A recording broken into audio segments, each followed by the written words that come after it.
Glad to see you, dear friends, on my channel. With you as always, your Poppy Nap.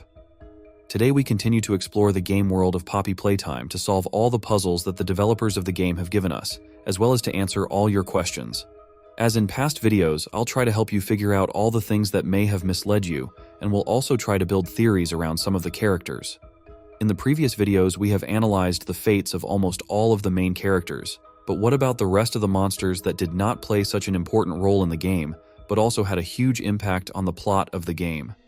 So in this video, we will try to understand what happened to the rest of the monsters. Where did they go?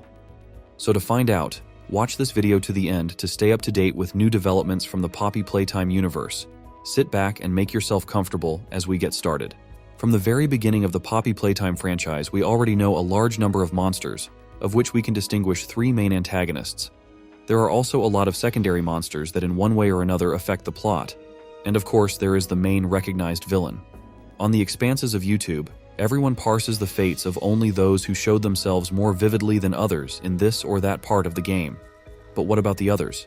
From the very first chapter, we were shown as if new monsters, but with the release of the second and third part, of all these drawn and toy monsters, we were shown probably only Kissy Missy.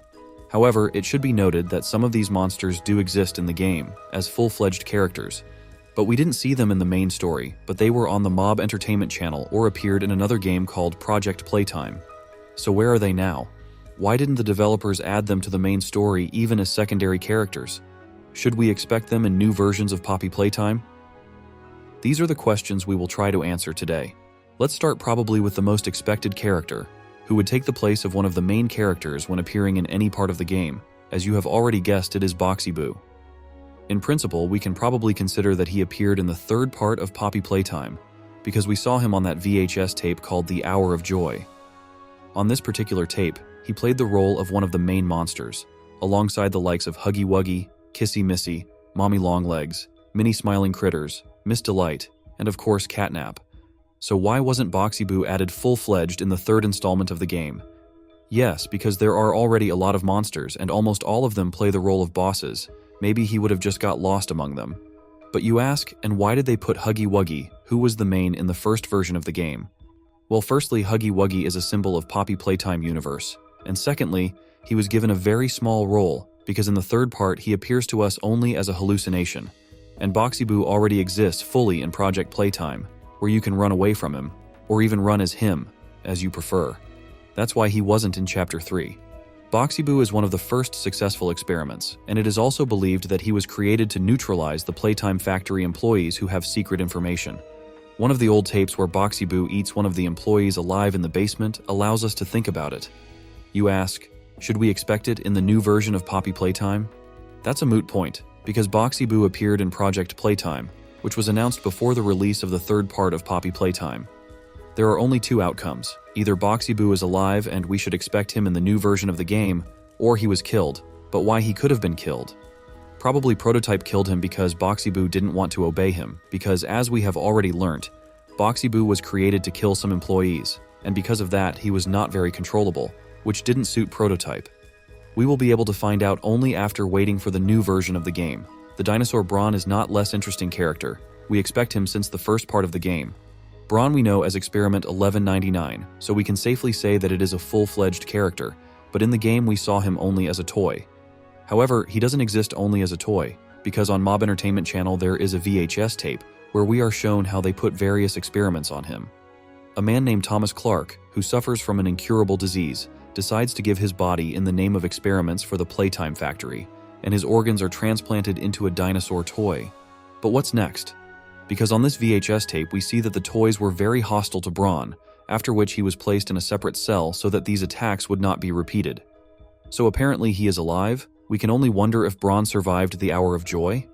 Because as we know, after the Hour of Joy, the monsters started eating the bodies of the Playtime Factory employees. But that didn't last long, and competition arose between them, and they started killing each other for food.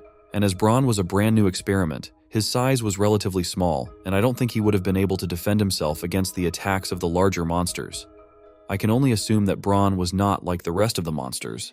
Perhaps something obvious gave him away, which is why the other toys he was originally placed in the chamber with were hostile towards him. Many have also forgotten about a character like Daisy the Flower. Many will wonder if she was ever an experiment. Could she be considered a character? In Poppy Playtime Chapter 2, we learn that Daisy Flower is a rejected toy, at least because she was in a warehouse of rejected toys, where there were many of the same toys in addition to her. But does that stop the Playtime scientists from experimenting on it? My answer is definitely no. They could have taken any toy from that warehouse.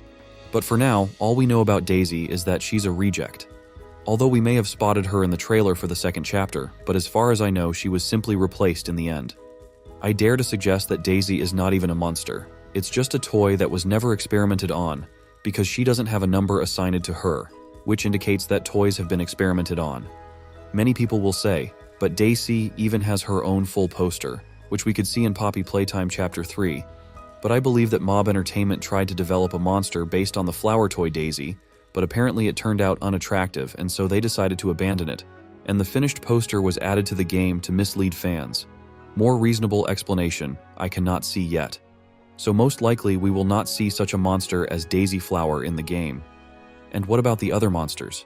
I want to remind you that in addition to Catnap in the game should have appeared and other monsters of the cat breed, it is Cat Bee and Candy Cat. But neither of them did not assign experimental numbers. But I would not jump to conclusions that we will not see them in the next parts of the game. After all, Catnap was very cool for fans as one of the main antagonists in Poppy Playtime Chapter 3, and maybe the developers will continue this trend with other cats like Cat Bee and Candy Cat in the next versions of the game. Whether these characters will be evil or good is another question, but I think that allies in the Playtime Factory territory is no longer worth it. If in the new versions and there will be some benevolent character that will help us, it will most likely not be from the old monsters. I would also like to raise another very interesting question, around which you can build a lot of theories. Where did so many experiments come from? Did the Playtime Factory have so many terminally ill people who were willing to donate their organs in the name of experimentation? We can't call this opinion erroneous, but it would be hard to attribute it to the real ones.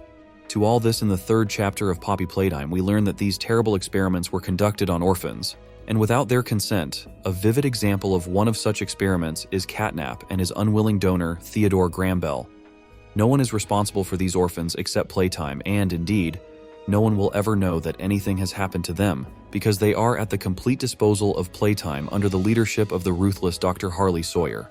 In fact, the history of Playtime Company is much more terrible than it seems, because if some experiments were conducted on people with incurable diseases, who voluntarily went to these experiments, the rest of the monsters, which are a huge number of apparently are small defenseless children, who were used for successful purposes.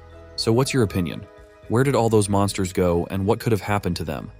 And where do you think the resources for the experiments come from? Well, as usual, I'm waiting for your answer in the comments, as well as waiting for your suggestions for topics for new videos. And you leave a like under this video and don't forget to subscribe to the channel to be always updated with all the news from the world of Poppy Playtime. Before the end of the video, I would like to thank all new subscribers and encourage you to recommend my channel to your mates. It motivates me to release videos more often and as interesting as possible. That's all for now, dear friends. Thanks for watching. See you soon.